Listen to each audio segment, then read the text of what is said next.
Episode 6. Rekan kerja Matthew yaitu Marcia memintanya untuk menghentikan proses penyelidikan pembunuhan Natalie. Karena takut tindakan Matthew yang menguntit para tetangganya secara ilegal bisa menjadi bumerang bagi Matthew.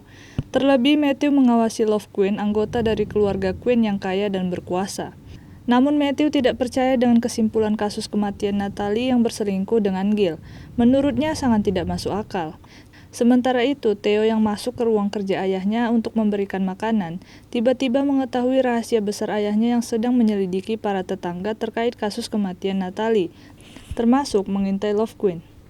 Di episode ini juga kita bisa mendengar suara hati Love yang berkata mungkin ia hamil. Ia juga menchat ke nomor 40 dan mengakui dosa-dosanya.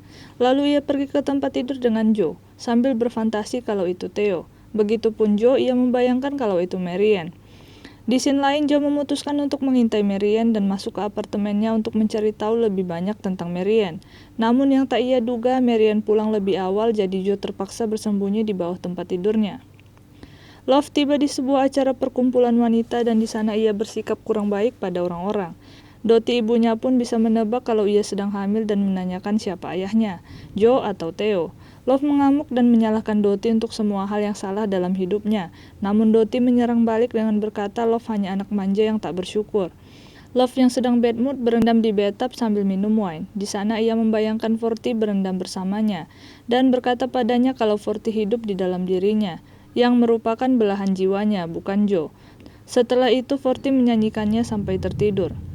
Keesokan paginya, Love berbincang dengan Sherry, dan Sherry berkata kalau belahan jiwa itu tidak ada, dan cinta itu hanya hormon.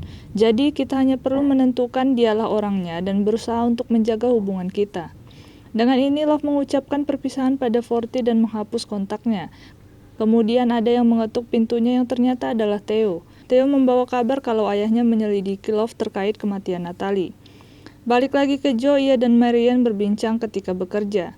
Joe jadi tahu kalau Marianne dulunya adalah seorang pecandu dan pernah mengalami kecelakaan yang membahayakan anaknya. Hal ini digunakan suaminya untuk merebut hak asuh anaknya.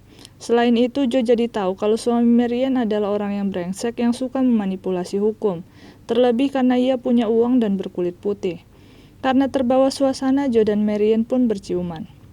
Sementara itu di rumah, Love memberitahu Joe kalau Matthew masih menyelidiki kasus Natalie dan mereka juga sedang diintai. Dan Love meminta izin pada Joe untuk merayu Theo agar mereka punya mata-mata yang bisa memberikan informasi tentang penyelidikan Matthew. Joe pun setuju dan berpikir itu bisa membuat Love tidak fokus ke dirinya yang sedang dekat dengan Marianne.